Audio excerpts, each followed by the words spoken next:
Remember in the last video about having to be more assertive when playing shorter tables, like the 6 Seated Sit and Go tournaments? Well, when you get down to the last two players, heads up, your game must change even more radically compared to the early stages of a tournament.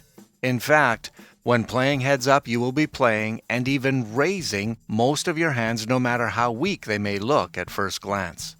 In spite of that, however, in this hand where I'm holding queens, I am looking to lure my opponent into a pot since he has been raising almost every hand.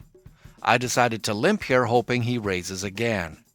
His profile suggests that he will, as he has been playing rather foolishly and actually got lucky several times while eliminating all of the other opponents at the table. In addition, two hands previous to this, he doubled me up holding King 8 suited to my pocket jacks. Now with just us two left, we are both in the money. My opponent checks, so that plan did not work out so well. We both see the flop of 3 of spades, 5 of hearts, 7 of clubs. My opponent bets out, and given his profile, that is certainly expected. I could re-raise here now, but I could also flat call. If he did make a pair, I would like to keep him in the pot right now with the intention of check-raising him on the turn where the stakes are higher and I am likely to get him to commit to a big error.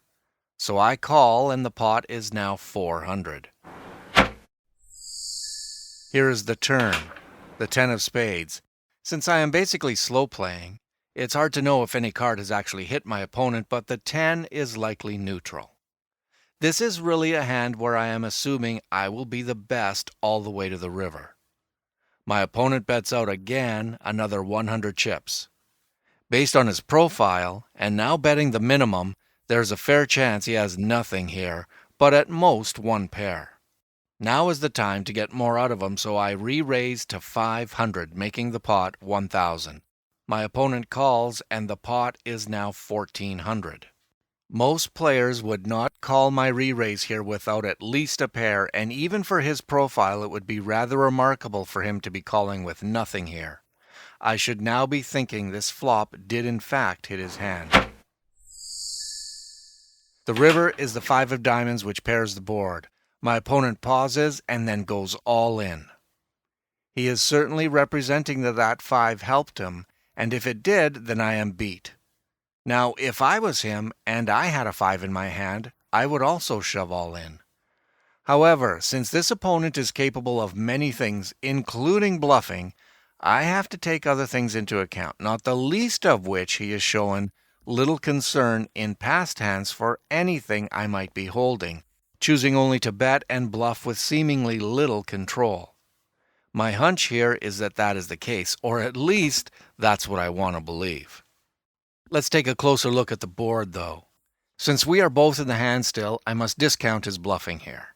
So that means he hit something on the flop. And then to call my re-raise on the turn was basically showing that he was waiting for something to improve. Had he flopped 2 pair, holding 7-3, I believe he would have bet more on the turn or re-raised all in. If he only had a 3, that would not really warrant a shove here on the river, as I showed strength on the turn. It is possible that he is thinking the 5 could not have helped me, and so now he is pushing with something like Ace-7 or King-7.